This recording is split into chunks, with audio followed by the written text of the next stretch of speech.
Kaitlin. I graduated from Duke in 2014. I founded an artist management and production company called Parallax Creative, and then I also do marketing and business strategy for a wealth management company. I think first thing is know that you're gonna work very, very hard.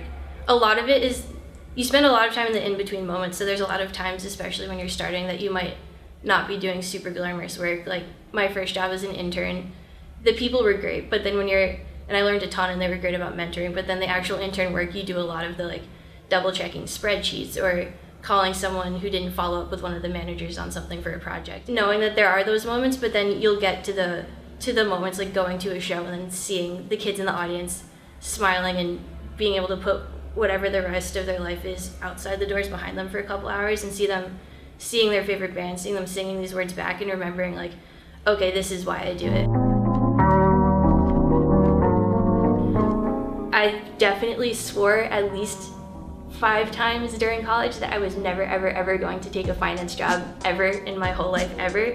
And then that ended up being the best choice for me as far as where I want to go. So it wasn't, oh, I can't do it because I'm not a finance person, that's not a thing I do. It was, okay, I want this company to work. I want to be able to manage artists. I want to take photos of bands. I want to make music videos, and I want this to be something I can do long term. What do I need to do to get there? And the answer ended up being doing marketing and business strategy for a finance term. So not boxing yourself out of something because you feel like that's not your thing, either artistically or in terms of the pragmatic stuff that you're doing to get there. Being open to the fact that there are going to be twists and turns and just taking it as part of the ride. It might not be the most linear path, but I think with art, direct isn't always the best way.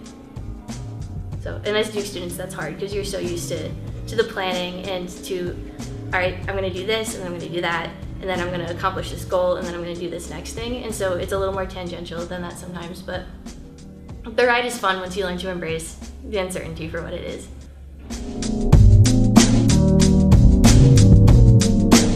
I worked in the music industry for a year, learned a lot, and that was a really great experience, but also wanted to try and find a way to structure a job where I had more creative freedom and sort of carve out, I guess, a less conventional job in that I get to do the artist management and the media, which not everyone gets to do. And then the flip side of that is when you're building your own company, you also still have to pay bills. And so I started working in finance because it's a good way to learn the business aspect of it, which is the thing I have the least exposure to, and then also get the marketing and business strategy practice in, and the practical aspect of rent and food and paying for equipment. So balancing the corporate job with building the company seemed like the best way to go about it. Because I do the day job during the day, and then at night and on weekends, that's when I go and we do the artist management, we do the music videos. It's a little more demanding in terms of time and energy when you're working 2 jobs, but we have the stability and the resources because I'm working a day job to be able to focus all our energies into making the best art we can on the art side instead of worrying about making the art and then also having that be the thing that's paying rent. So it lets us focus on quality and it lets us focus on being strategic about the long-term growth and how we want to structure it, not just for right now, but for the rest of our lives as far as career stuff. So I think figure out what it is you want to do and then look at the short game, what you need to do to get there, but also the long game of how am I going to make this work, not just between now and when I'm 25, but when I'm 55 or 65.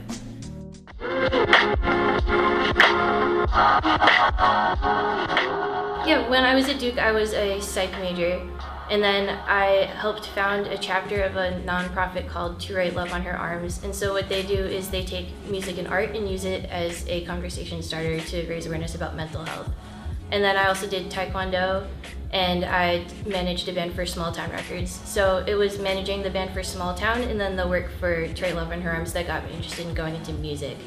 I started To Write Love on Her Arms because I connected a lot with the way that they were raising awareness about mental health because music was really important to me. And so once we started having raising benefit concerts for the chapter, I noticed that that was something I was really enjoying and that I was pretty good at doing. And so it was after that that I started looking into different options within the music industry, trying to figure out what I liked best.